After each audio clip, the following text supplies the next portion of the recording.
Things really went to hell at the end of our last episode, didn't they? Agent Dale Cooper arrived in the town of Twin Peaks intent on solving the mystery as to who killed Laura Palmer, and seems to have concluded that the killer is connected to Leo Johnson and Jacques Renault, who have been dealing drugs across the border into Twin Peaks. However, Leo was shot by paroled assassin Hank Jennings, Jacques was killed in the hospital by Laura's father, and even Cooper was shot in the end by an unknown assailant in his own hotel room. And I'm sitting here wondering just how many of my viewers will actually get this Rocky and Bullwinkle reference. So let's get season 2 underway as we see Cooper lying on the floor when...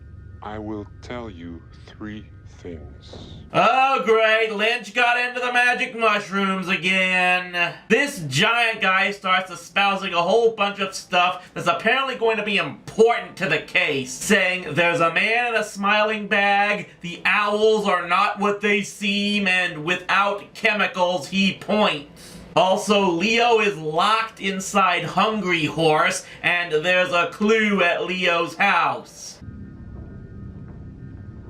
You will require medical attention. Duh! And then just like that, we go back to One-Eyed Jacks. We see Audrey trying to avoid Benjamin in a scene that's not disturbing in any way, shape, or form. And then we cut to the Madam Blackie and Jerry, the latter of which suddenly isn't as fun-loving as been seen before. He taunts her about how she used to be pretty, and then drops something to her before walking out. And then fortunately Jerry steps in on Benjamin to prevent this from really becoming something that belongs in a George R.R. Martin story. We move to the next morning where Cooper is still lying on the floor, somehow not dead yet. He does say he was wearing a bulletproof vest, but that it was riding up on him, and that's apparently why at least one of the bullets did get him. He basically rambles on into his tape recorder until the deputies finally show up and he gets to the hospital. Well, that only ate up nearly the first 20 minutes and was just slightly less tedious than a WWE Cruiserweight match. You better bring Agent Cooper up to date.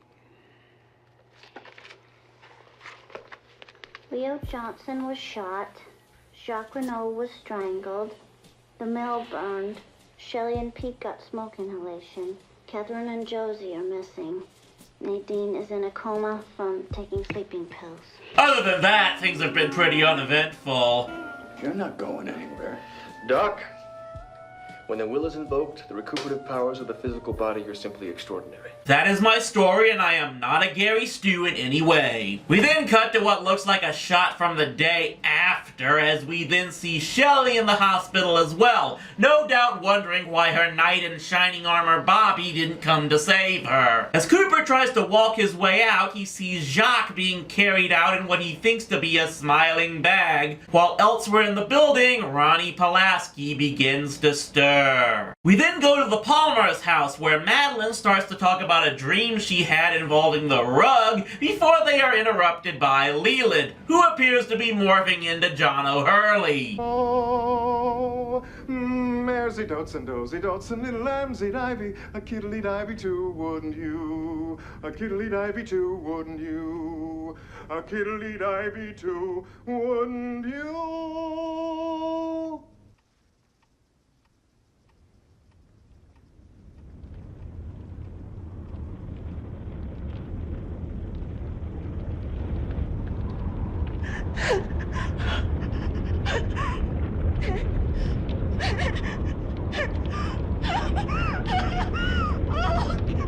Well, at least we know insanity runs in the family. Cooper and company investigate Leo's house as Cooper's Sherlock Holmes skills allow him to figure Leo was trying to kill someone when someone else shot him from outside. Hawk finds another Flesh magazine in Leo's truck along with a gas-soaked blanket, making them deduce Leo was involved with the fire. And then guess who gets back in town? Andy tries to warn Cooper about Albert's arrival, but kicks up a plank in the process. But this leads them to finding Leo's secret stash. Madeline gives Donna a pair of sunglasses she was looking for, and then rips up her own glasses before we start talking about James and saying they need to keep their actions from last night a secret. Then Norma delivers them a note that says, "Look into the Meals on Wheels." As Albert does his job to try and investigate Cooper's shooting with his same old pleasantries, Andy says he's solved part of the riddle, that Leo Johnson had been in jail in Hungry Horse, Montana at the time Teresa Banks was killed, giving him an alibi for that killing and leading Cooper to believe he didn't kill Laura. Then the one-armed man shows up at the sheriff's office. May I ask what this is regarding? I'm here to sell him some shoes.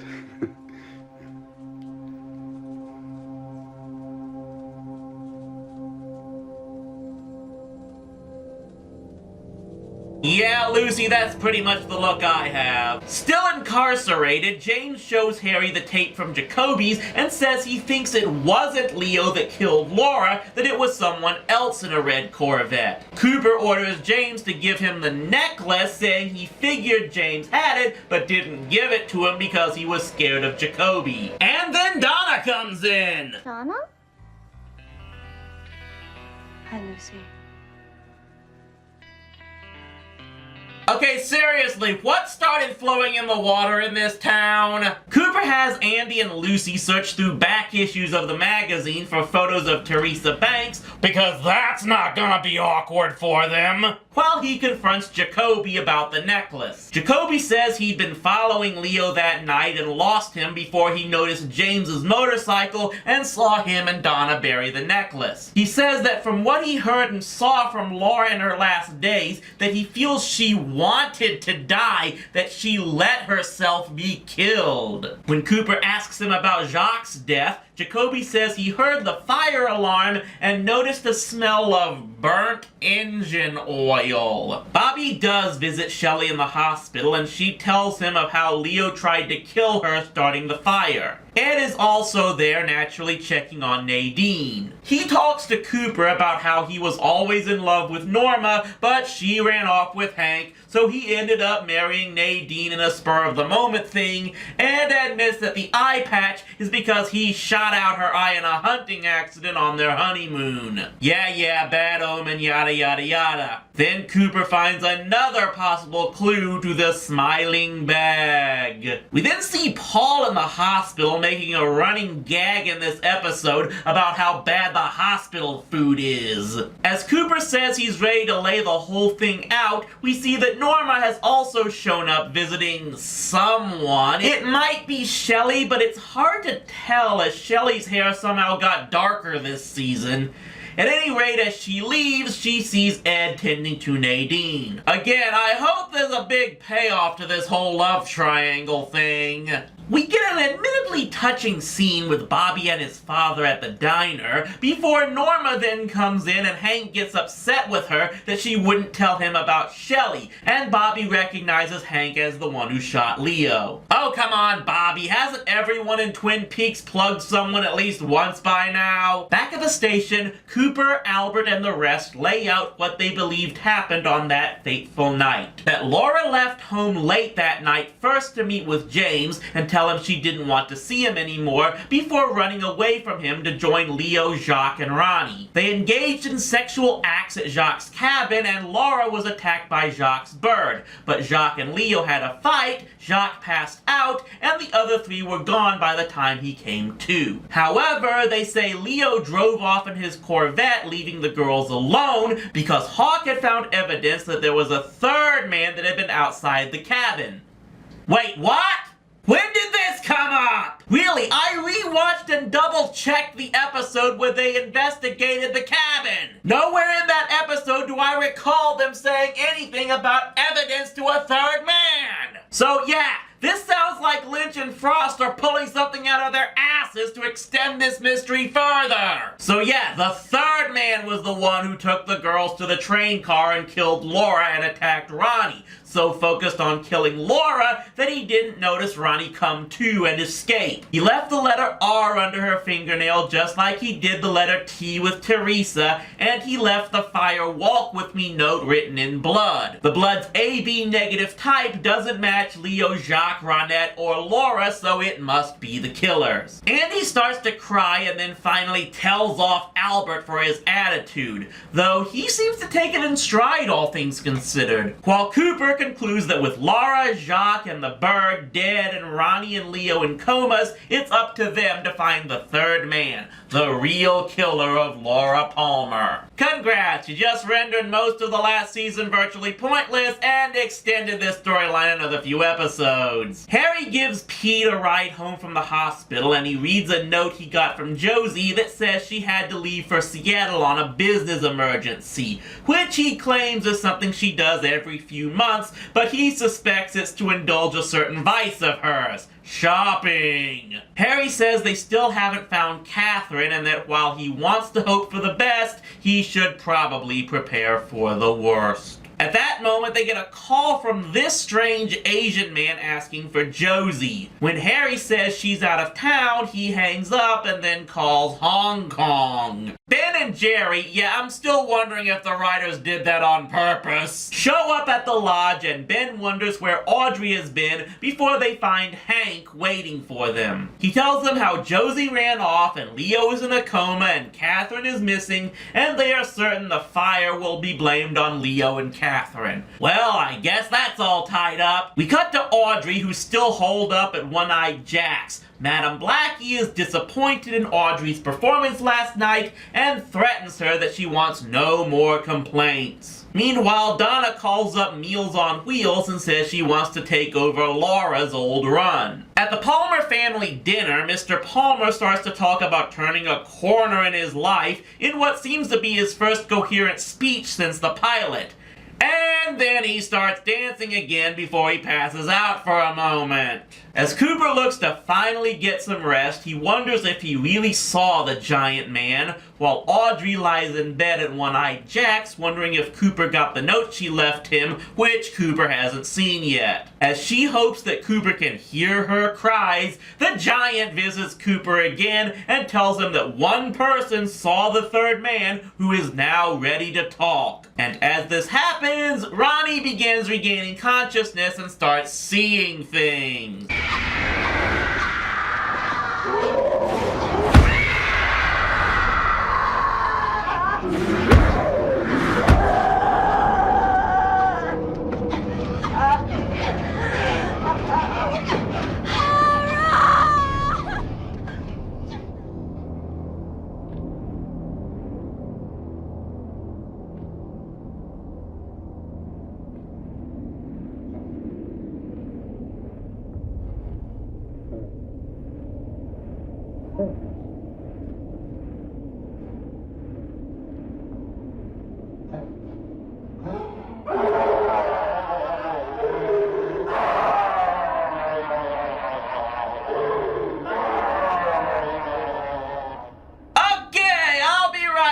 Everyone, I'm gonna go get some more drinks. I think we're in for the long haul on this one.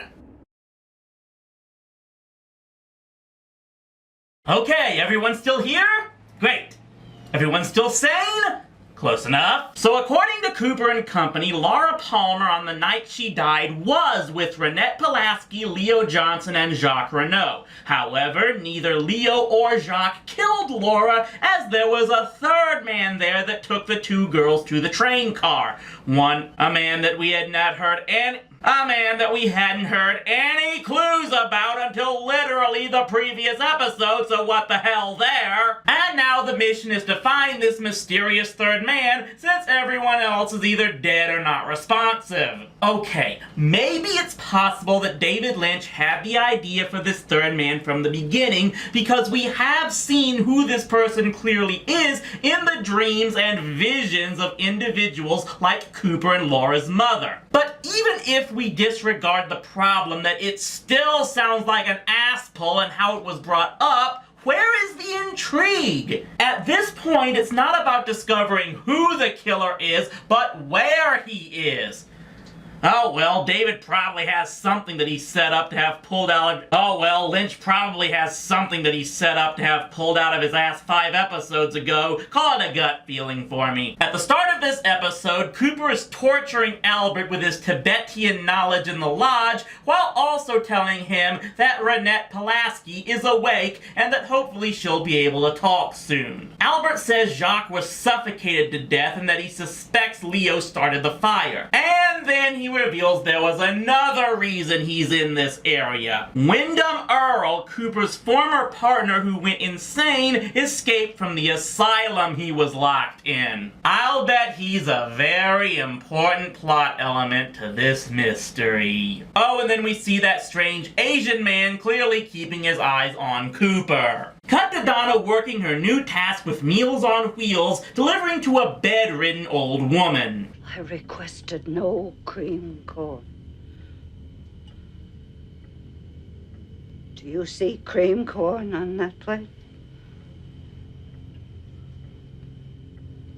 No.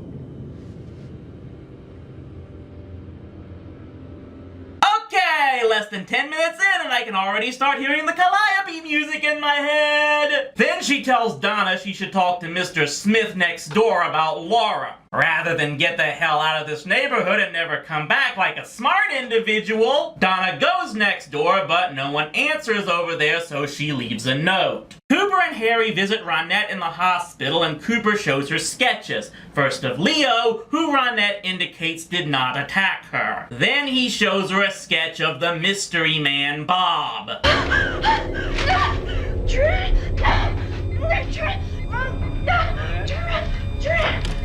Right away. Train? Are you in the train car? Train car?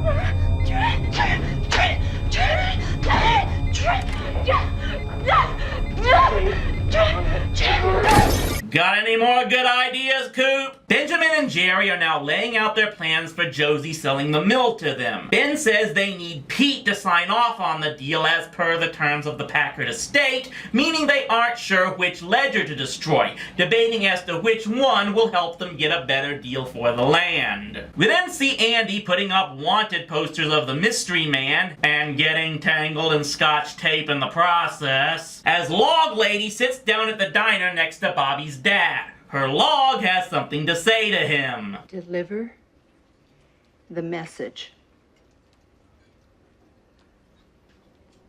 Do you understand?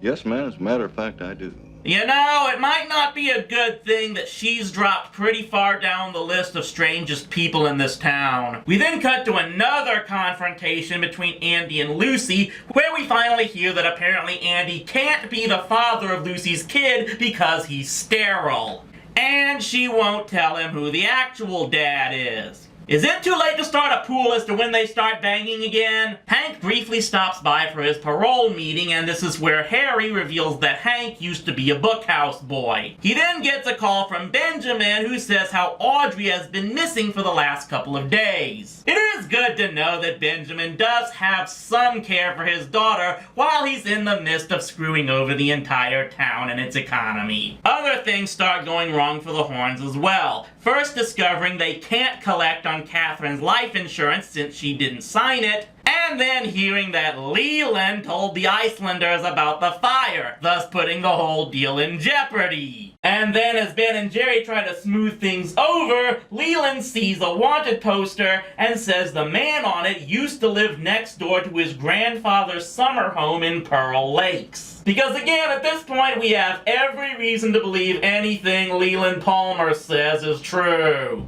Jerry, please kill Leland. Is this real, Ben? Or some strange and twisted dream? The same question every single viewer asked, no doubt. As Shelley is shown the comatose Leo in the hospital, someone calls the sheriff's office, but won't give his name so Lucy won't transfer him to Harry. Back at One-Eyed Jack's, Audrey manages to get the perfume counter manager alone and basically goes all Xena Warrior Princess on him, demanding everything he knows about Laura and Ronette. Jeez, Cooper, why didn't you strike when you had the chance? He confesses that her dad owns the club and that he himself recruited Laura and Ronette to work there. That Laura only worked a week before she was kicked out for doing drugs, but Ben knew she was there and she knew he owned the place. You know, Audrey, it's not too late to disavow yourself from this family, head south and try to get into show business, I'm just saying. Bobby tells Shelley how thanks to his phone call, she'll get disability pay through Leo as long as he's home in a coma and not in prison. Amazingly, Shelley isn't too keen on having Leo back home, even in his vegetative state, but Bobby is sure that he can help her have a new life with the help of that pay. Knowing Bobby's luck and intelligence, I'm predicting Leo will snap back to full consciousness in about 6 episodes. As Cooper makes his latest recording in his room, having still not found Audrey's note, he gets a visit from Bobby's father. He tells Cooper how one of his tasks is helping monitor transmissions from deep space galaxies, and that right around the time that Cooper was shot, they received the words "the owls are not what they seem," and then the word Cooper later that morning. And then, as Donna receives a mystery call from Mr. Smith, Madeline starts seeing images of the mystery man coming towards her. So now we've got magic, psychic abilities, and aliens involved in this story. You know, I was just snarking when I compared David Lynch to Richard Kelly. So yeah, I had heard all the talk about how it was in the 2nd season that the tone of Twin Peaks changed drastically and everything pretty much went insane. And you can already see that starting 2 episodes in. I mean, the episode started with Donna visiting some old lady whose grandson can magically transport vegetables, a plot element that didn't really go anywhere. And by the end, it's suggesting that the giant talking in riddles to Cooper through his dreams is connected to outer space, if the readings Bobby's father has been getting at his job are any indication. I don't know what's more disturbing. The possibility that the writers could be throwing at a dartboard for plot elements, or the very likelihood that they aren't. The whole outer space thing was just so bizarre that I had to break off from that last video, even though it wasn't how the episode ended, because I just didn't know how to finish up after that.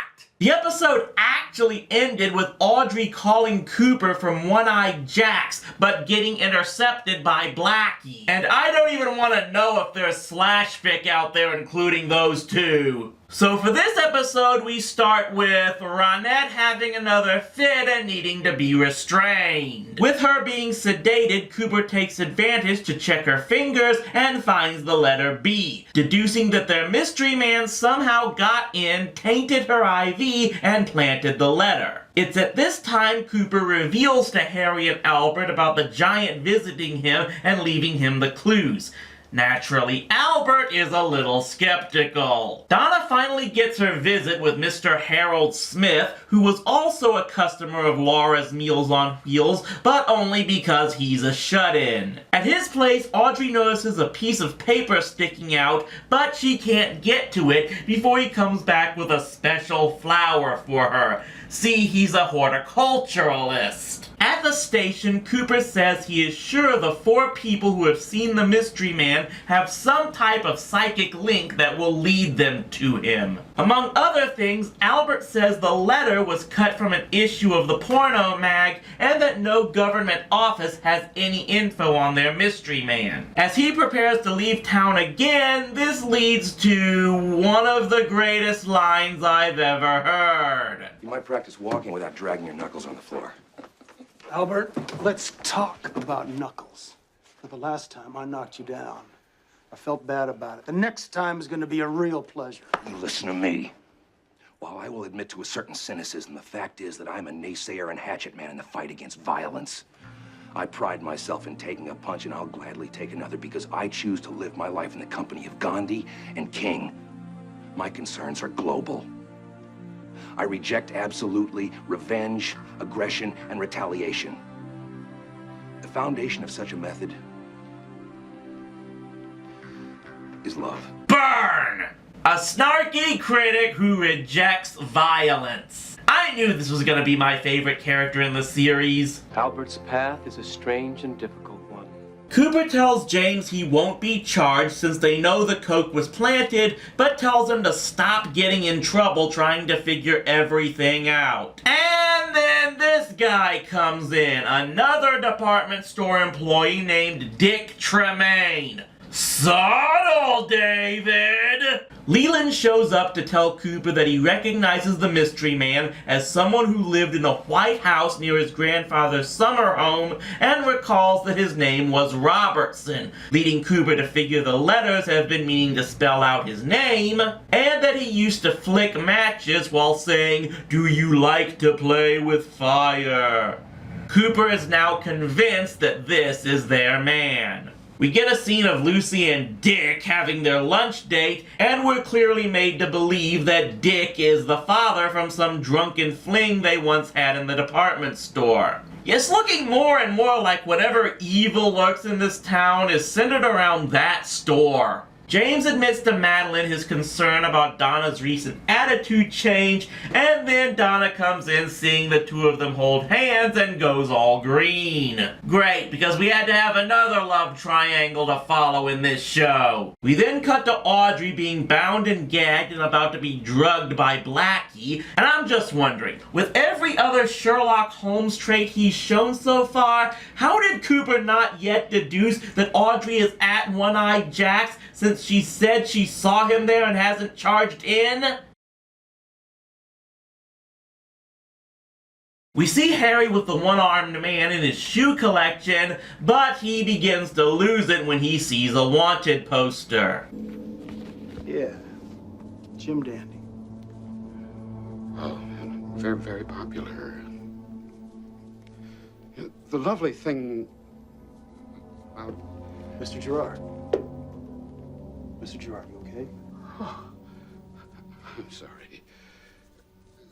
Sometimes I get a bit disoriented. Shelley shows up at the office but refuses to say anything that would incriminate Leo, so Cooper just lets her go, certain she's getting some type of insurance out of this and that someone else is getting her to do it, though he's not sure who. And then the one-armed man proceeds to have some kind of seizure in the bathroom trying to inject himself with some type of medication. Oh, please don't tell me Lynch is trying to send some type of anti-vax message. Cooper meets up with Ben in the lodge and asks him about Audrey, at which point Ben begins to suspect Cooper may have some affections and tries again to play the overprotective daddy card. Back to Audrey and yeah, One-Eyed Jax is just loving to pile up the disturbing. This is Jacques Renault's brother Jean, who is another part of their plan to apparently get a ransom out of Audrey, while Jean gets a shot at revenge on Cooper, blaming him for his brother's death.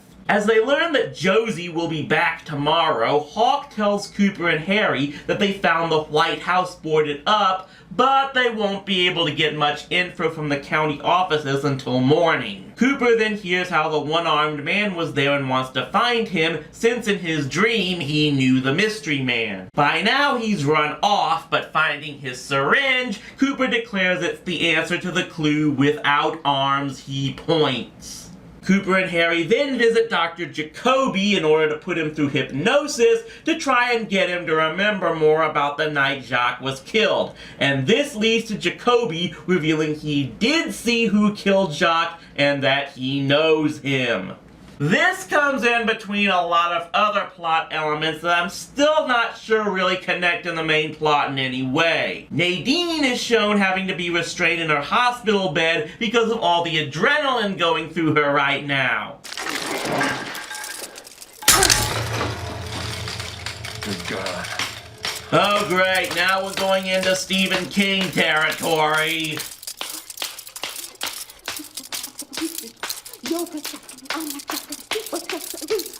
When we climb up to the top, the cry is victory!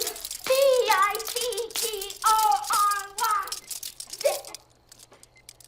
So, Ponce de Leon was wrong and the Fountain of Youth lies in drug overdose? Meanwhile, Donna drops Harold's flower off at Laura's grave and basically confesses about her relationship with James and takes out her frustrations on how even though she's dead, they're all trying to solve Laura's problems. James goes to Madeline, upset that his mother has now come back all of a sudden, and this leads to them kissing, which Donna catches them doing. As James tries to run after her, Madeline gets all upset about how everyone apparently thinks she's Laura. Leland tries to console her, but that's when Harry and Cooper show up to arrest him. And the episode ends with Donna running off back to Harold's, and as he tries to console her, it's here that she notices he has a number of composition books in his possession, one of which is labeled as Laura's Secret Diary. You know, at this rate, I wouldn't be surprised if that book puts a curse on Donna if she reads it.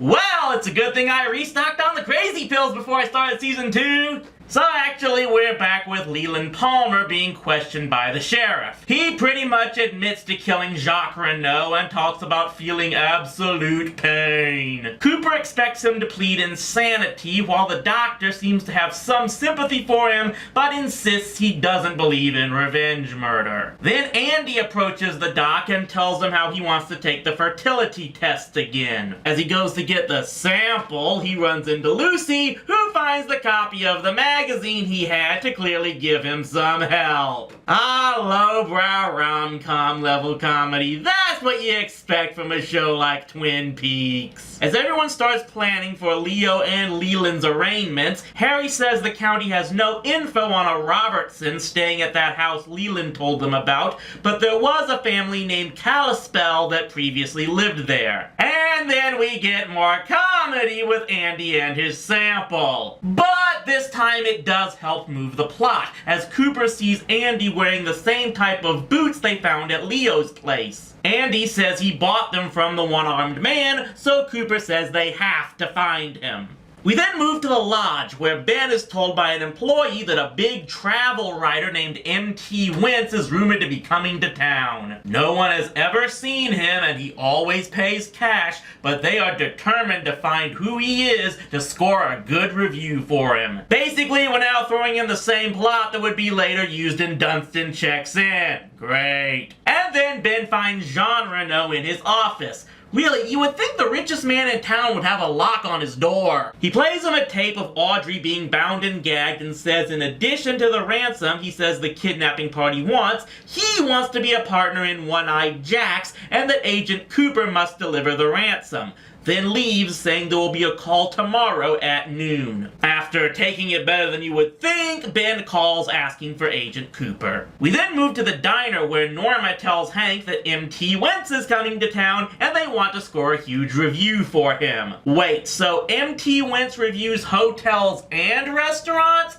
Are we sure this show is set in 1989 and not 2016? Cut to Donna with Harold, who offers to read something from Laura's diary, and it does speak of how Laura was worried if Donna would like her if she knew her secrets. Talk of big men controlling her and stuff. Donna asks why they shouldn't just give it to the sheriff, and he goes on about how he's a keeper of stories or some junk. Yeah, way to portray introverts as really creepy. Ben shows Cooper the tape and says how normal channels of law enforcement won't bring Audrey back, and he asks Cooper to deliver the ransom. You figure Cooper has other plans already, or at least suspects that something is up. Josie returns home, half of Seattle's shopping district in hand, but consoles Pete about Catherine, putting on a pretty good act for being every bit a manipulative witch as Catherine was. More scenes of a clearly drugged and beaten Audrey in front of Jean and the store manager, and I'm just really hoping we're not gonna go Clockwork Orange here. until Jean shoots the manager. What a twist! More of Cooper playing Miss Lonely Hearts for Lucy and Andy, but then Cooper goes to Harry saying he needs the best man available from the Bookhouse Boys. As Donna and Madeline try to clear the air among one another while Donna continues this whole Rizzo act, Donna finally says she needs Maddie's help in getting the secret diary from Harold. When Maddie says they should tell James, Donna makes it clear she's gonna get the book one way or another and pretty much doesn't want James's help. This is all going on while Hank and Norma are trying to make a good impression on someone they think is MT Wentz. It doesn't go well at all. But Hank then finds out the man is actually a federal prosecutor named Daryl Ludwig. Yeah, Hank might be getting to know that jail cell well again very soon. As the rain comes down in Twin Peaks, yeah, there's been a suspicious lack of precipitation for a northwestern town so far in this show. And as Josie boinks Harry to make him believe she wasn't behind the fire, a mysterious stranger shows up at the sheriff's office. Not really, it's Judge Sternwood, having arrived for the proceedings on Leland Palmer and Leo Johnson. And he has another one of the best lines in the whole show here. How do you find our little corner of this world? Heaven, sir. Well, this week heaven includes arson, multiple homicides, and an attempt on the life of a federal agent. Yeah, seriously, I think I'd be safer in Hazard County as far as small towns on TV go. And then Dick shows up, prepared to give Lucy plenty of money for an abortion. Yeah, Lucy doesn't take it well. Following the preparations for Leland's arraignment, Harry tells Cooper his best man will show up on schedule as planned. While that's going on, the lodge is visited by the Japanese Danny Trejo. Yeah, Ben and the staff believe it's MT Wentz. The real MT Wentz isn't coming, is he? Meanwhile, the other strange Asian man shows up at Pete's and is introduced as Josie's cousin. But it turns out he's connected to whatever plan Josie has to get the mill. She says the only complication there is Hank, and the man says he'll take care of him. Later that night, the power goes out in the diner and the Asian man shows up dressed as a blues brother, and of course takes out Hank because everybody is kung fu fighting on the small screen, threatening to take Hank's head off next time. And at 9 p.m., just as planned earlier, the best man on the Bookhouse Boys shows up at the Roadhouse for Cooper. It's Harry. Stay tuned, everyone. I think we're about to go big damn heroes next time. So, after getting his man for the job and helping find Audrey, Cooper just goes back to bed. Yeah, because I'm sure it's not like Audrey's in any real danger or anything and this should be an urgent matter. Okay, it's likely that Cooper only wanted the Bookhouse Boys as backup as he delivered the ransom or something because he admittedly didn't know exactly where Audrey is, until he finally finds her note the next morning. This is what Cooper reveals to Harry while Hawk tells him that 2 retired teachers live in the old White House who have no memory of their mystery man, and Lucy is on her way to visit her sister in Tacoma. Over to Leo Johnson's house getting ready for Leo's arrival. Oh, wonderful. You know, I just realized how great it was not seeing much of Bobby the last couple of episodes. We then see Leland Palmer's official arraignment where he's released on his own recognizance. Back to Donna meeting with Harold and asking him to take down one of her own stories while he just continues to be made to portray the shy nice guy as creepy as all get out. Especially when Donna teases him into trying to go outside and he collapses once he does step outside the door. Thanks heaps. At Leo Johnson's hearing, Ludwig pushes for a trial, bringing up the Laura Palmer murder as justification. But Cooper confides in the judge that he doesn't think Leo did it and that he feels the killer will be found. The judge decides to find Leo unfit to stand trial and left in the care of Shelley. Shelley seems off-put about it. Cannot really blame her. Elsewhere, Nadine is brought home and doesn't immediately recognize James, eventually realizing he goes to the high school. Of course, she still thinks she's in high school as well. Oh, and it turns out she now has super strength. Yeah, I've said this. Yeah, I know I've said this before, I have no damn clue. Ben is approached in his office by the big, strange Asian man calling himself Mr. Tojimura. He wants to make an investment offer in Ben's Ghostwood project better than the Icelanders. Ben wants to get him out quickly because of the forthcoming call from the kidnappers, but a $5 million check sways him. He is able to wrap up that meeting quickly just as Cooper arrives in time for the call. They get the directions and instructions for the drop-off, but of course, unbeknownst to Benjamin, Cooper has no intentions of dropping it off. Good for him, because Ben then tells Hank to follow him with instructions to bring back Audrey and the money if possible, not expecting Cooper to return at all. As Donna shows her plan with Madeline on how to get the diary from Harold, Jean does something with Blackie, and Andy tries to get the results of his tests while filling in for Lucy. Cooper lays his plan on how to rescue Audrey, before Hawk comes in to say the one-armed man hasn't been seen for a couple of days. Harry dismisses Hawk so they can go back over the plans with no one else knowing. As they leave, Andy tries to call Lucy at her sister's, but dials the wrong number and gets the abortion clinic. Oh snap! Madeline shows up at the diner for a coffee and is absolutely terrible in making James believe she's not up to anything. She really needs to take lessons from Cooper and Harry. So as Donna plans her little operation with Harold, we finally cut to the infiltration of One-Eye Jacks. To sum it up, Cooper finds the room Audrey is kept in, fights one of the other girls to get her out of the room, just as Harry sees Jean kill Blackie before spotting Harry and starts shooting. As Harry and Cooper try to make their way out with Audrey, one of the bouncers stops them. Turn around.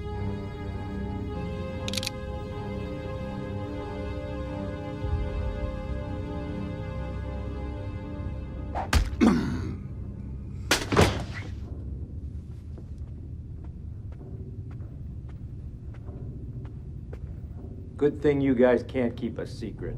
Okay, that was damn badass. As they all make their escape, Hank, who's been observing the whole thing, calls Ben to inform him, but is jumped by Jean, who mistakes him for Ludwig upon finding the ID Hank stole from him. Donna and Madeline's plans, though, don't work out as well. Are you looking for secrets?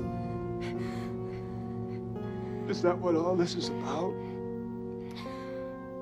Well, maybe I can help you. Do you know what the ultimate secret is? You want to know? Laura did.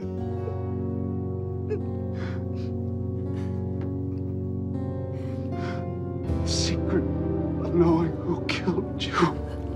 Oh.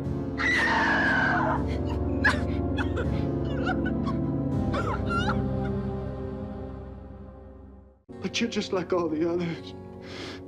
You lie, and you betray, and then you laugh about it. You are unclean. You have contaminated me. Now give it to me.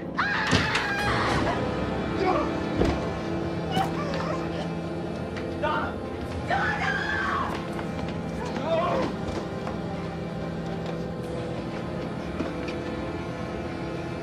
Remember everyone, these are supposed to be the good guys. While all that uncomfortableness goes on, Cooper and the boys make it back to the lodge with Audrey, suspecting that they likely injected her with heroin and that they need to keep her awake to make sure she pulls through. I pray that you would come. And Audrey will now dream about having sex with Cooper every night for the rest of her life. Okay, joking aside, this was one of the better side plots of the entire show so far. It was really tense when it needed to be, and the resolution here and the clear emotion between these two characters is really touching. Which is going to make what happens later in the show even more frustrating if the rumors I've heard are true.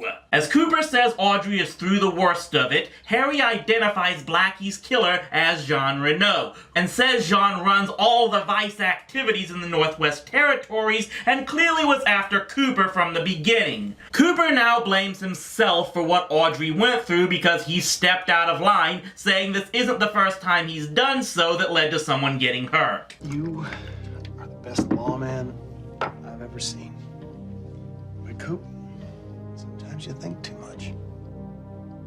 Later that night, Cooper meets with Ben to tell him he got Audrey back and tells him where she was being held and how the madam was involved but was killed by Jean Renault. Ben is clearly relieved that Audrey is safe, but you have to figure he's also relieved that it appears there's nothing to trace him back to One-Eyed Jacks. So after all of that tension and relief of one of the most gripping stories of this series, let's go to Bobby and Shelley trying to get a vegetative Leo into his home. As Bobby has fun trying to move Leo's wheelchair around, they get some mediocre news. The costs of taking care of Leo are actually going to eat up most of the monthly insurance payments. Yep, even in the 90s they were making stories meant to criticize the American healthcare industry. Donna talks to Harry about the secret diary, and while Harry has trouble being convinced, he says he'll try to send someone over there. And then in comes Cooper's supervisor at the FBI, Regional Chief Gordon Cole. And you know what?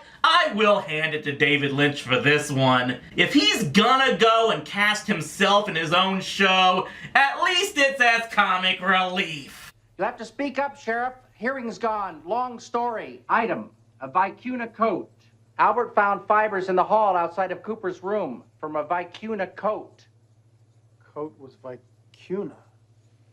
Sounds real good, Sheriff, but I already ate. Yeah, I'd probably do that myself if I was in his shoes, so yeah, I'll give him props for that. At the same time, Hawk shows up having found the one-armed man. That next morning, Ben is allowed to see Audrey, and naturally, she's a bit put off because of what she found out about him, so she asks to have Cooper take her home so she can clearly tell him everything, which gets blocked by Ben's suggestion that they all go together. Okay, full confession time here. At this point, I know that we are coming up very soon on the whole big reveal thing, so I admit that at the moment I'm more focused on certain plot elements that are more relevant toward pushing to that one than others that I feel aren't really going to go anywhere. So forgive me if I gloss over or outright skip past certain scenes like that of Nadine going through second puberty, or James trying to settle things between Madeline and Donna, or the really bad attempts at comedy with Bobby and Shelley trying to take care of Leo. So instead, let's go right back to Josie and, oh good night, now I really hope they aren't real cousins. The Asian man tells Josie they are expected to leave for Hong Kong tonight and ignores all of Josie's claims that she has one more day remaining and hasn't received all her payments yet, with him claiming that Mr. Eckerd will make it worth her while. Still, Josie goes to meet with Benjamin and demands her full payment before she'll turn over the document signed by Pete that he needs. Ben tries to blackmail her with info he has on her husband's death, but she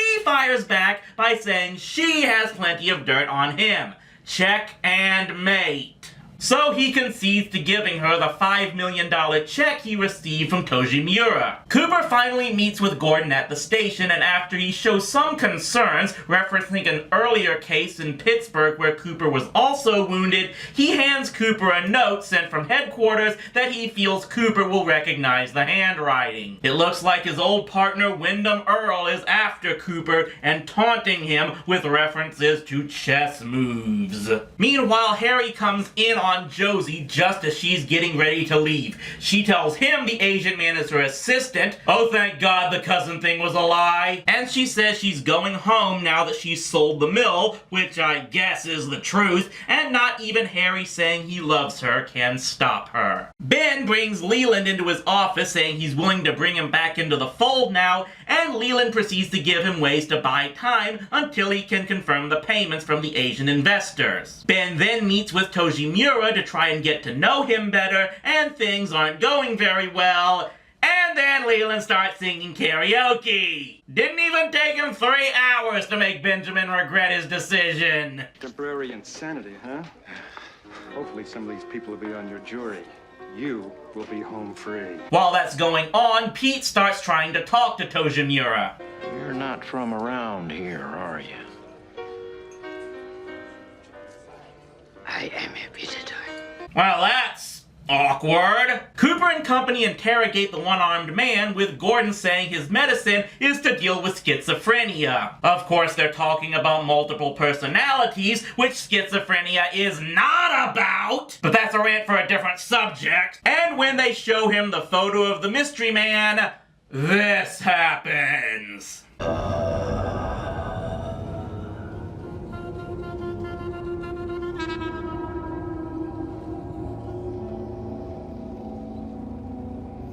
Who are you? My name is Mike. What are you? I am an inhabiting spirit. What does Bob want? Bob requires a human host. He feeds on fear and the pleasures. They are his children. I am similar to Bob. We once were partners. Through the darkness of future past, the magician longs to see. One chance out between two worlds. Fire, walk with me. Okay, calling Ozzy Osbourne, we are definitely going off the rails on the crazy train now!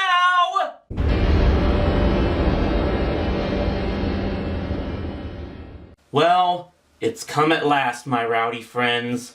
You've slogged through 2 weeks of these videos of me doing little more than going over every little detail of each episode with little to actual no commentary, all building up to this. We're about to soon find out the answer to the question that has driven this series, and once everything is resolved, I'm sure I will have a lot to talk about. However, before we start the most pivotal episode of the series, it's time for me to finally bring up the elephant in the room. The one aspect of and circumstances surrounding this show that has made it so infamous and that everyone talks about on the internet now. From the moment Twin Peaks started, it seems pretty clear that ABC did not have a ton of faith in it. Possibly because at this time, primetime soaps were fading away. They first aired it on Thursday nights, which by that time, NBC had already firmly established as their night. In fact, the show ran in the same time slot as Cheers. Despite that, it did well in the ratings for the first few episodes,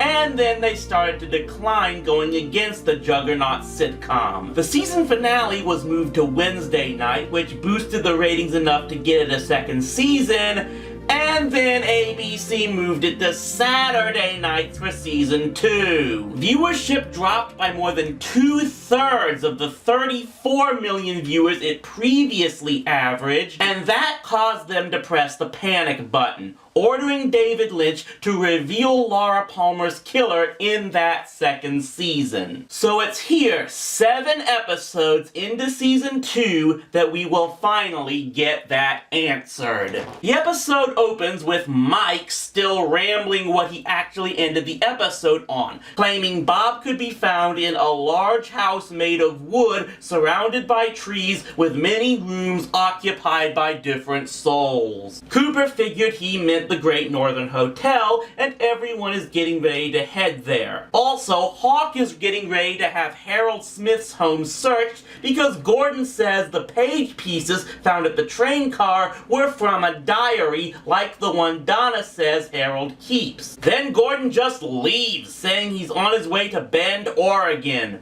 Why do the more entertaining characters on this show not stay for very long? We move to the Great Northern, where we're tormented by the sound of sailors bouncing rubber balls, and Mike is being shown them one at a time to try and see if any one of them is Bob. None of them are. And then he goes into another seizure just as Benjamin enters the lobby. The deputies arrive at Harold's place and find the place is a wreck, and that Harold has hanged himself. Oh, well, that's nice. We then cut to a slow pan shot of the Palmer's house as the full version of Louis Armstrong's What a Wonderful World plays. And Madeline tells Mr. and Mrs. Palmer that it's time for her to go home. I don't know why I'm mentioning this after earlier saying I was going to ignore these side issues. I guess I just have a gut feeling this is going to be significant. Back to Harold's, where we see that he destroyed all of his books and papers and left a note saying, "I am a lonely soul" in French. Remind me again how everyone in Twin Peaks values life. And Hawk finds Laura's secret diary. More stuff from Bobby and Shelley, and yeah, I'm still ignoring that crap for now. Meanwhile, Audrey finally confronts Ben about One-Eyed Jacks, revealing that she was the new girl he almost did last night. Sadly, we do not get to see Ben standing fully clothed in the shower saying, "Still not clean." He does admit he knew Laura worked there and that he did sleep with her, but he didn't recruit her there. When Audrey asks if he killed her, he says he loved her. You know, like half the town did. We eventually get back to the sheriff's office where Cooper is perusing over Laura's diary, which seems to say that Laura was threatened and abused by Bob since early adolescence, and that Bob was a friend of her father's. One entry that was made 2 weeks before she died says, "Someday I'm going to tell the world about Ben Horn. I'm going to tell them who Ben Horn really is." Then Audrey comes in and tells Cooper about Ben sleeping with Laura. With all this information, Cooper is now sure he has his man, and he orders an arrest warrant for Benjamin Horn. So as Ben is preparing to close the deal with Tajimura, the sheriff comes in to arrest Ben. Okay, I have to be honest, this actually makes sense. I wasn't suspecting him up to this point, but this all comes together. With his dealings and his connections to Laura and the family, he had the motive, and he could have even hired this Bob character to technically do the job for him. This is actually one of the better resolutions to a murder mystery that I have seen. He's not gonna be the killer, is he?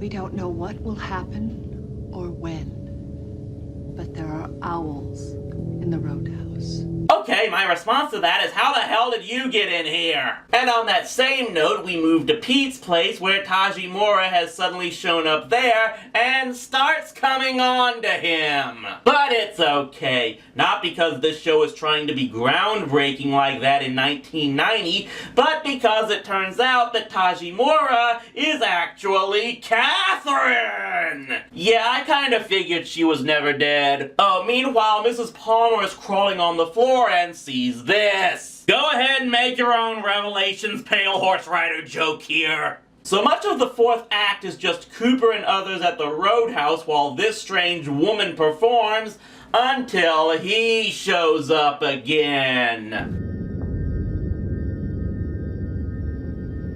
It is happening again.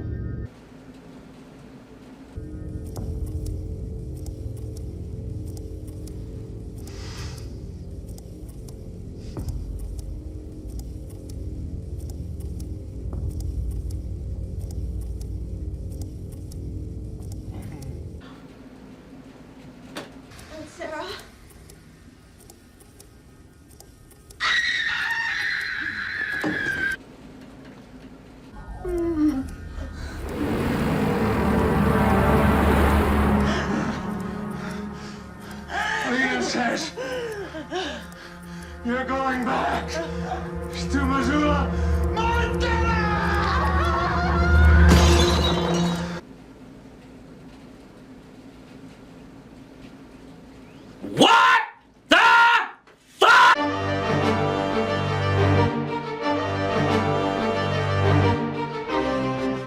think many of you who followed me as a reviewer from the beginning know that I'm not very keen on the cliche of murder mystery stories revealing the culprit to be someone we never could have expected. It bugged me even back when I read Christopher Pike novels as a kid, and my review of Veronica Mars showed that I still never got used to it. Heck, Neil Simon's Murder by Death is one of my favorite movies because it lampoons that very trope. So yeah, finding out that Laura Palmer was killed by her father, Leland, my initial reaction was, how the hell does that work? But it's not over yet, because clearly why we know this, Cooper and the troops do not. We have 2 more episodes left to completely resolve this plot, so I'm going to scan through both of them in one video and then give you my whole take on this left turn they made at 88 miles per hour. The next episode, Drive with a Dead Girl, opens back in the Palmer house, where Leland Palmer is playing golf indoors, which is pretty much the #1 way you can tell he's just stopped giving any craps. Donna and James come in saying they want to wish Madeline off, but he says she already left. And then once he leaves, he goes off to play golf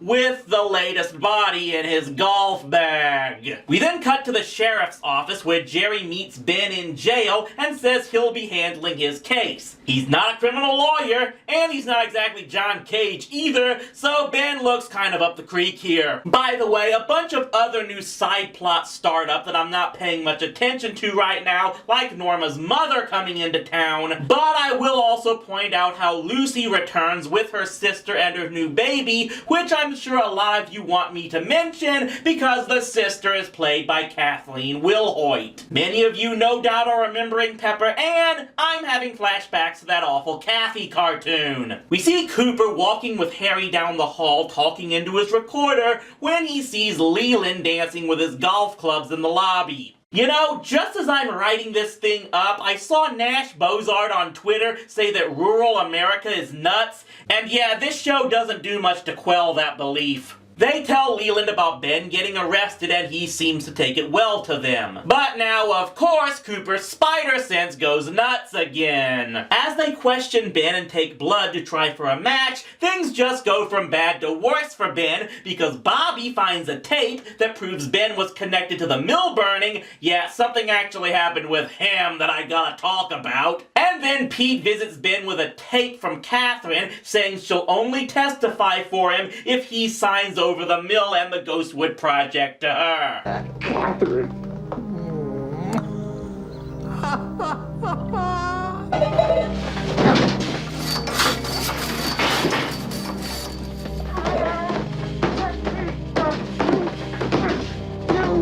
Gee, Ben, what are you gonna sleep on now? Leland gets pulled over by Cooper and Harry for driving erratically, but talks his way out of it, and a call from Lucy prevents them from either discovering the body or possibly getting whacked by Leland.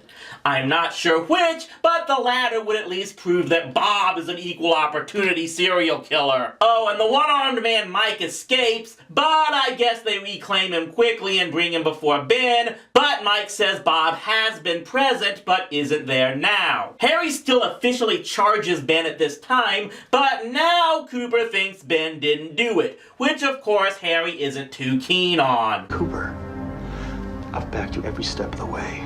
But I've had enough of the mumbo jumbo. I've had enough of the dreams, the visions, the dwarfs, the giants, Tibet, and the rest of the hocus pocus. Now we got hard evidence against Ben Horn. It's my job to lock him up. You're right, Harry. This is your backyard. Sometimes an outsider can forget that. The episode concludes with Audrey visiting Cooper again. I don't know why she doesn't just bring booze one of these times. But then she's interrupted by Cooper getting a call. Harry summons him to the woods near the falls where they find Madeline's body, wrapped up in plastic, just like Laura was. The next episode, Arbitrary Law, begins with Albert returning! Celebrate, everybody!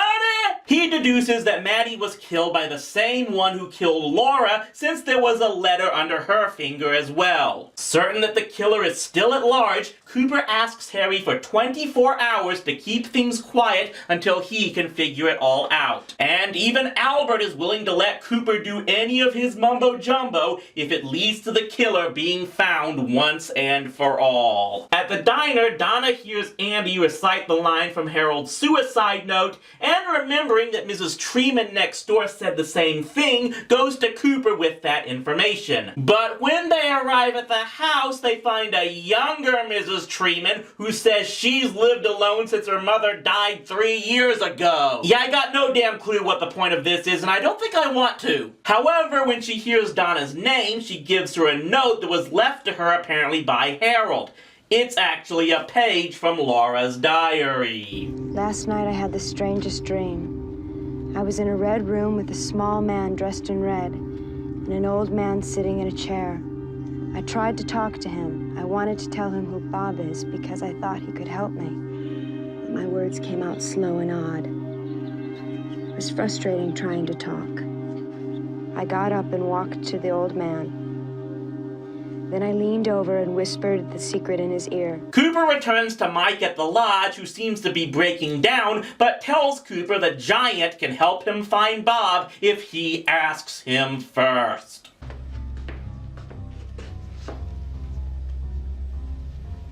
I know about you. That milk will cool down on you, but it's getting warmer now. Still, Harry finds more evidence in Ben's office that would suggest Ben killed Madeline as well, which is completely pointless since we now already know that he didn't do it. And then Albert hands them the most important piece of evidence of all: Ben Horn's blood test results. And we aren't told what they are right now. Gee, I wonder what they will be. While all this goes on, Tajimura sees Ben in jail with the papers on the Ghostwood deal, which Ben says he can't sign yet, and as he pleads for Tajimura to wait until his charges are cleared, Tajimura reveals her secret. Benjamin Horn, you're a slimy rat bastard.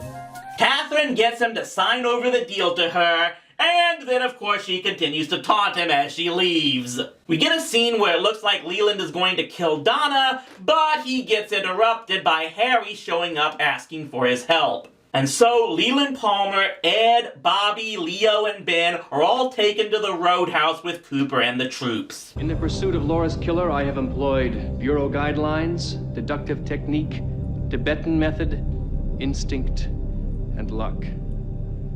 But now I find myself in need of something new, which, for lack of a better word, we shall call magic.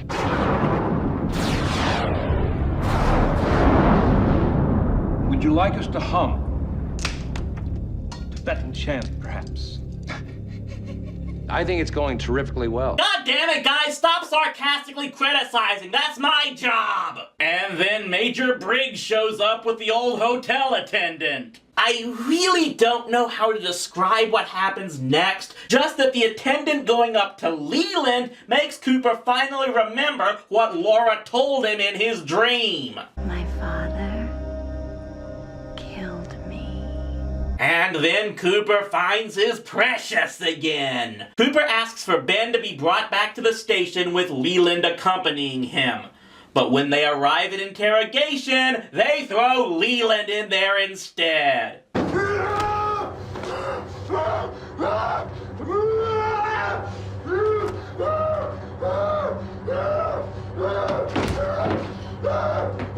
did you know? Laura told me in her dream. And after all of that, this is where things really get nuts. Did you kill Laura Palmer? That's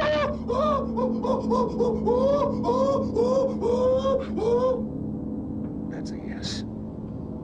How about Madeline Ferguson? What do you think? I'm asking you. Well, what do you think? That's the question. Oh, gosh, gee whiz. I guess I kinda sorta did. I have this thing for knives. Just like what happened to you in Pittsburgh that time. Leland, you've been a good vehicle, and I've enjoyed the ride. But now he's weak and full of holes. It's almost nearly time to shuffle off the buffalo. Ben Horn's blood test, he's the wrong type. Harry, the answer was right in front of me from the very beginning. After Laura's death, Leland danced compulsively. We were told that Bob the killer was a gray-haired man. When Leland killed Jock, his hair turned gray overnight. Leland said when he was a child, the gray-haired man who lived next door was named Robertson. Mike said the people Bob inhabited were his children. Robertson, son of Robert. The letters under the fingernails, R-O-B-T, Bob was spelling his name.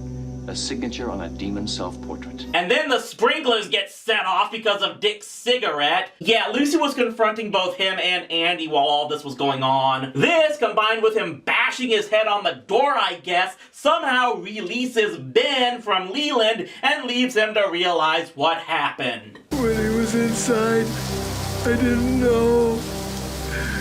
And when he was gone, I couldn't remember. He made me do things. Terrible things.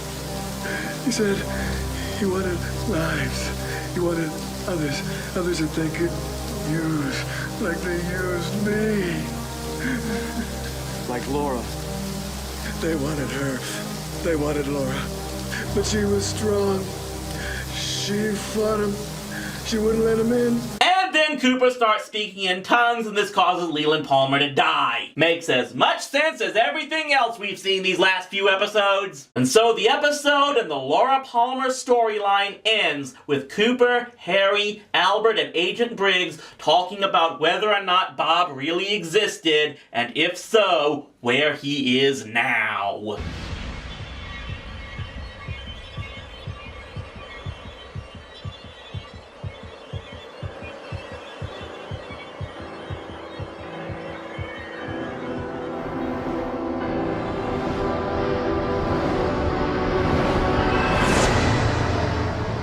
So, I hope you all can understand why I chose to make this review the way I did. I had to detail each individual episode far more than any other series I've reviewed because of just how much there was in each individual episode, as I suspected from the beginning.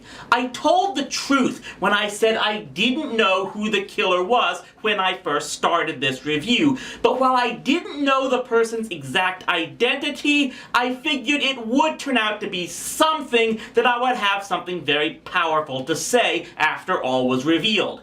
And I believe I was right. Why?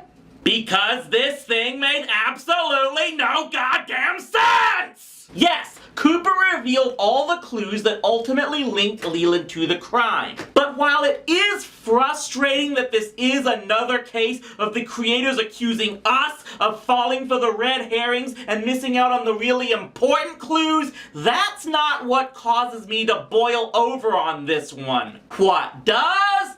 The freaking motive! The reason Leland did this was because he was possessed by a murderous demonic spirit or something? At what point in time, during at least the first season, was there any real indication that everything was going to be so damn supernatural? Nowhere! It's one thing to spring a bunch of new clues and reveal a different side to the ultimate culprit like too many mystery stories do. But this to me was worse than even revealing that Beaver Casablancas blew up the bus in the second season of Veronica Mars, because this was the result of a complete shift in tone that I haven't seen since Baywatch Nights. And what's worse is the number of worthless plot elements and still unanswered questions that came from this.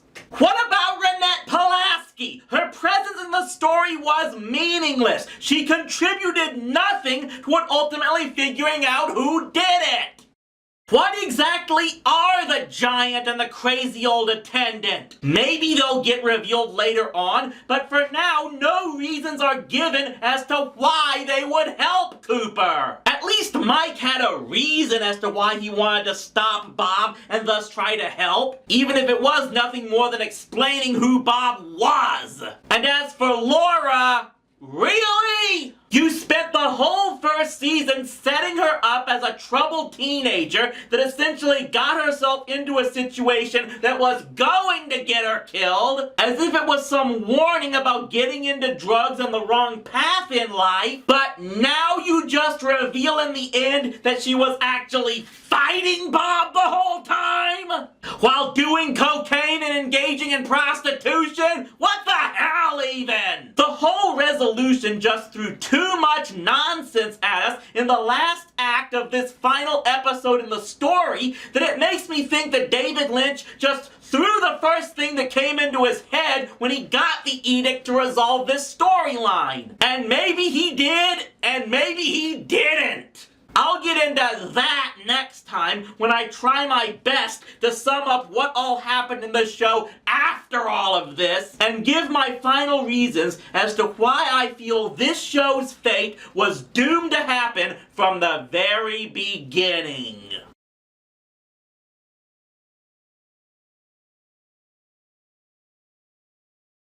The last 13 episodes of Twin Peaks are definitely the most difficult to talk about because really, how much do they really mean? I think most people know the rest of this story as far as the fate of the show goes. With Laura Palmer's killer having been revealed, the show just lost whatever direction it still had. Almost everyone working on it, including David Lynch himself, lost interest for the most part, and interest from the viewers was beyond non-existent. And this is where I'm just not sure if even Lynch himself knew exactly what he was getting into with this show. Because if what I've read is true, Lynch never wanted to have the murder mystery solved on the air. Oh, he's claimed he knew in his mind who did it from the beginning, but his supposed plan was to just have the murder mystery story gradually fade out of existence without a resolution and expected the characters to carry on the show from that point on. So in essence, where we are now is similar to where Lynch wanted the show to eventually be anyway. What direction was the show going to go now?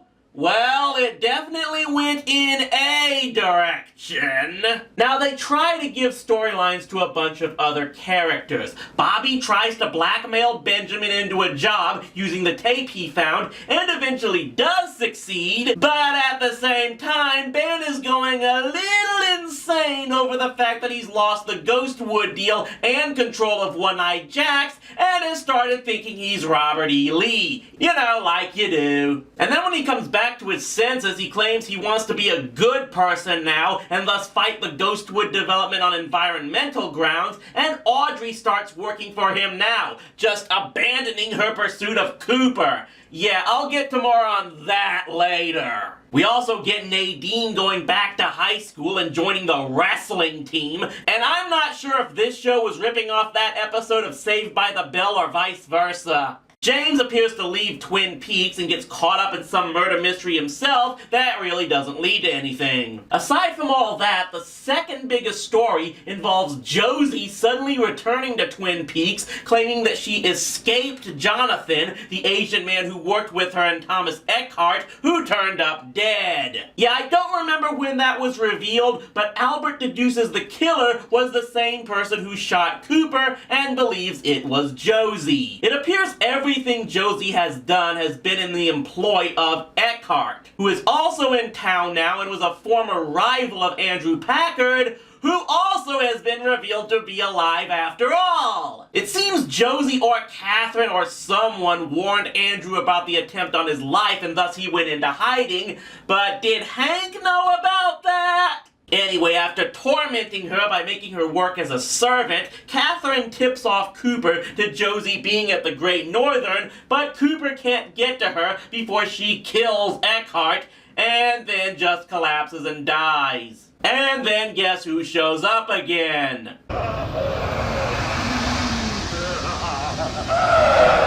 Coop! What happened to Josie?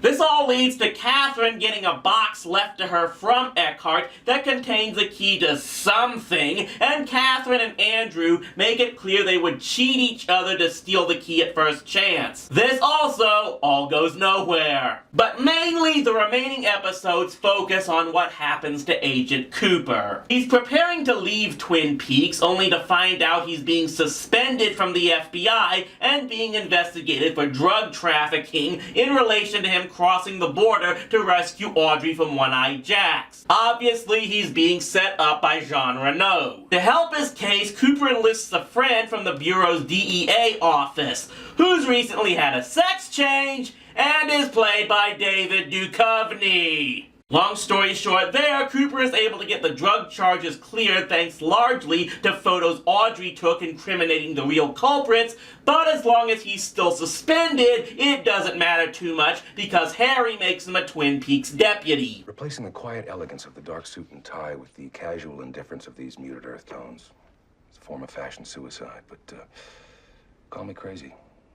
On you it works. Have I mentioned I freaking love Albert? However, his troubles aren't over because now he discovers that Wyndham Earl is in town and clearly out to get him. He divulges everything that happened years ago, that he fell in love with Wyndham's wife, who was under federal protection, only for her to end up killed and Wyndham going insane and institutionalized. But Cooper has long thought Wyndham was the actual killer and faked the insanity, though I question how much he needed to fake anything, as we'll see. Meanwhile, Wyndham has enlisted the aid of Leo Johnson, who, surprise, surprise, has regained lucidness. Sort of. When he pretty much sends Cooper a dead body, Albert reveals that Wyndham has been playing some type of game with law enforcement around the country, leading up to him finally making it here to Twin Peaks to confront Cooper. At the same time, Bobby's father, Major Briggs, disappears, only to come back a couple of days later, telling Cooper and Harry that this has to do with something called the White Lodge before he's intercepted and interrogated by his peers at the Air Force. So now we have abductions and David Duchovny. How much from this show did Chris Carter rip off anyway? Okay, for everything that has happened so far in these final episodes, nothing has been really infuriating to me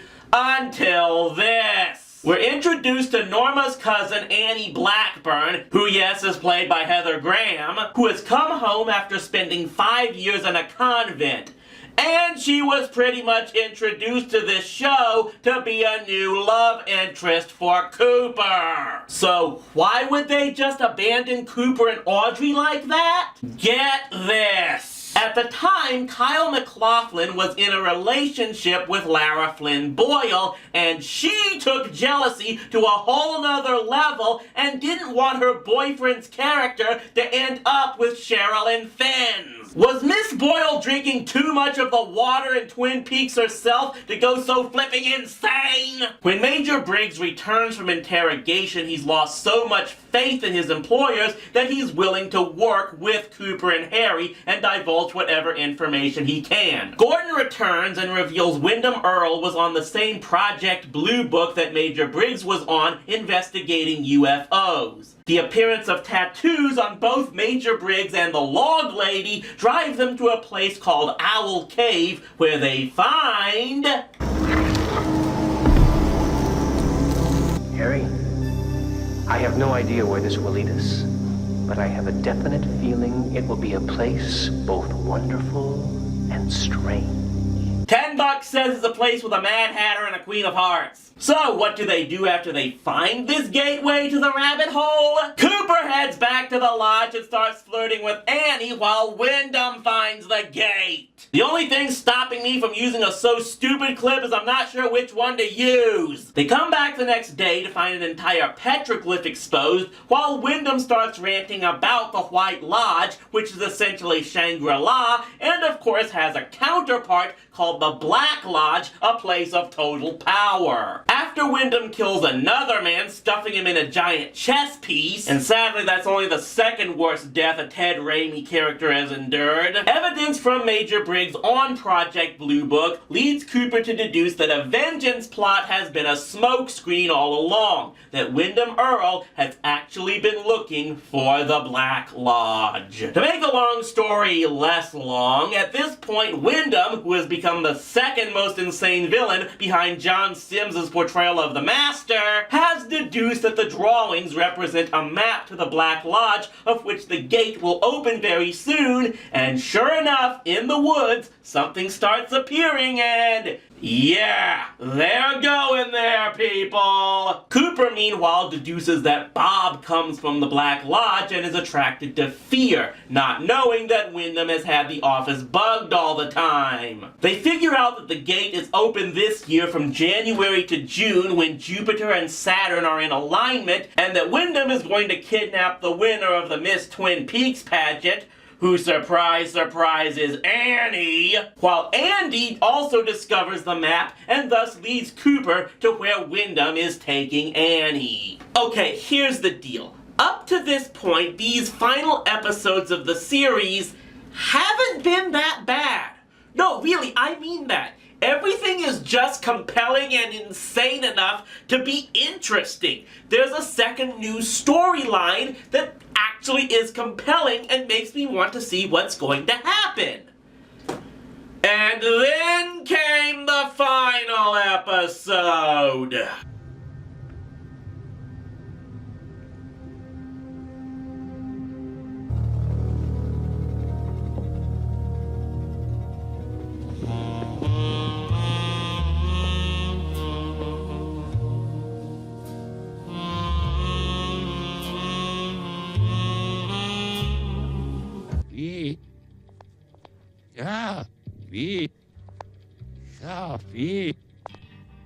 One and the same. Doppelganger.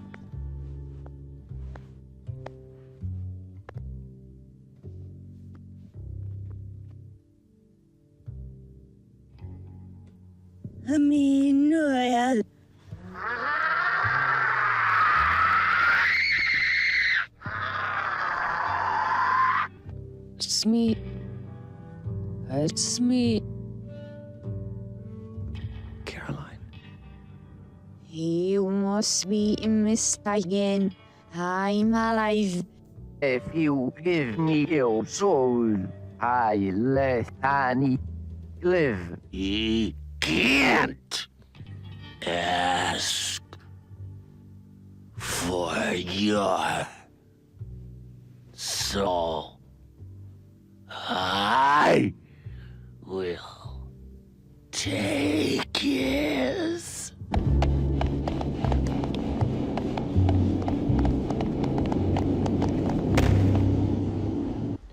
Here he is.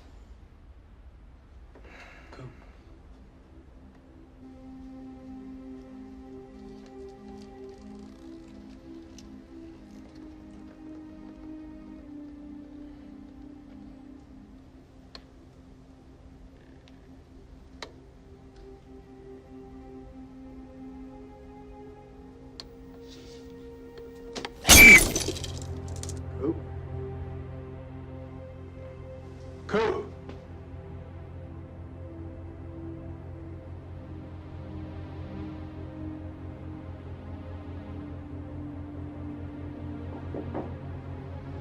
Coop, are you okay?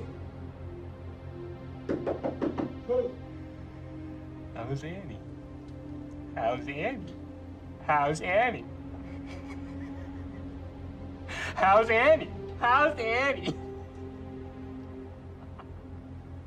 How's Annie? David Lynch, seek professional help! If this was a Hail Mary attempt to salvage a third season for the show, it failed miserably. The show ended after just 2 seasons with so many questions still unanswered. But therein lies the ultimate tragedy for Twin Peaks. This was a show that, in my estimation, was doomed from the beginning to have a very short life. If David Lynch had a clear view of what he wanted the show to be, he greatly underestimated how the viewing audience would take it, in my estimation. Maybe the network meddling, like shifting around its time slot, didn't help, but to me the biggest problem was that Lynch, along with Mark Frost, started out by making the show into one thing, a murder mystery, and then completely changing the tone into some type of supernatural thriller. Either one can work, but a total shift like that on the same show is going to have repercussions. And he didn't understand that the original plan of just phasing out the Laura Palmer story without a resolution wasn't going to work for viewers. You can't establish something like a mystery and not expect the audience to demand a finish to it. Had the case never been solved, the show likely would have died a slow death anyway, so it was a no-win situation in that regard. So where does that leave Twin Peaks in the annals of history? Well, it's definitely not a bad show. It made TV Guide's list of 50 greatest shows ever, and its impact is still felt in television production today. Maybe it was a little ahead of its time and would have been given a better chance in today's market, but for now I would call it a good show that sadly could have been greater had there been better direction and focus on what it was supposed to be. I hope that everyone who's followed me on Patreon has enjoyed this journey into the wild and insane world that was Twin Peaks. Will I eventually do something like this for my non-Patreons on rowdyc.com and Manic Expression? Very likely.